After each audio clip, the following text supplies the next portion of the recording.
สบายดีมันนี่เนาะจะมาหยกเพื่อนอยู่บ้านพุนม่วงเป็นงานทำอิฐมือทำอิฐเนาะสตัดเนาะนาแรกเนาะ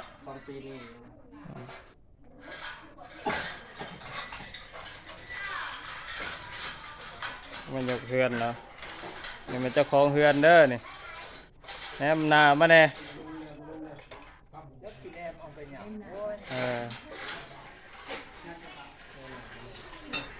เพื่อนเราใส่ตีนเสาแมทเสาเนาะแมทเสาใส่สูงก็ให้วิดน้ำท่วมเนาะให้มันบึ้งสะอาดบ้านพุ่นหมวกเนาะบึ้งสง่า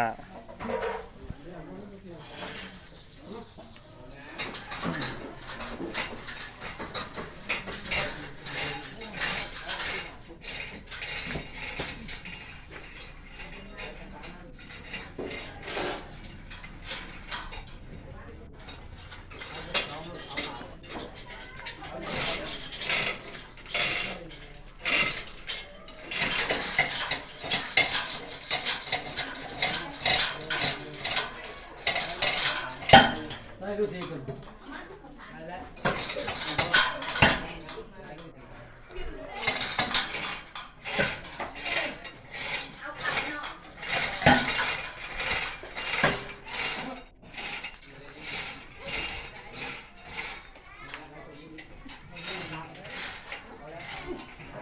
ใส่ตีนเสาใหม่เนาะได้ยาก็จะตาใหญ่ก็เอาข้าวหนึ่งมาจากหน่อยไว้ก็เป็นปิ้งปลาแล้วนี่เห็ดยังกินมานี่ต้มเป็ดปิ้งปลาต้มเป็ดปิ้งปลาเพิ่นว่าเนาะไว้มันนานแม่ที่ปงแล้วก็เอาข้าวหนึ่งไว้ข้าวหนึ่ง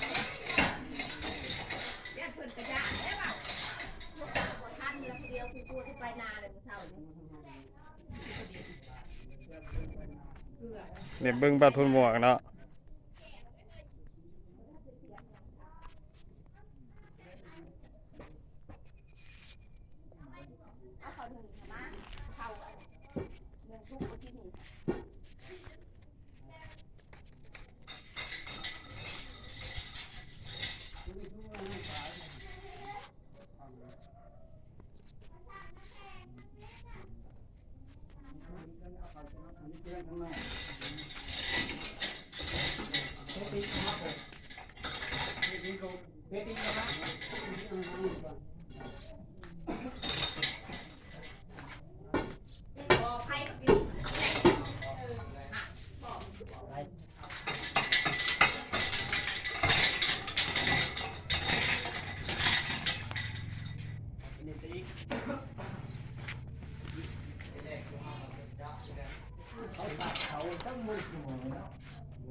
ลงกันนะ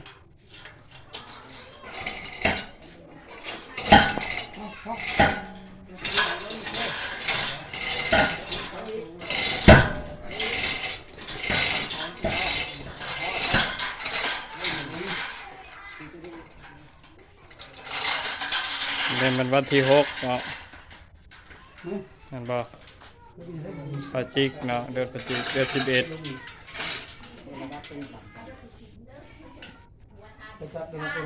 บ้านพุ่นหมวกเด้อสนใจติดต่อได้เนาะเบอร์โทรสิฝากไว้ลุ่มคลิปเด้อ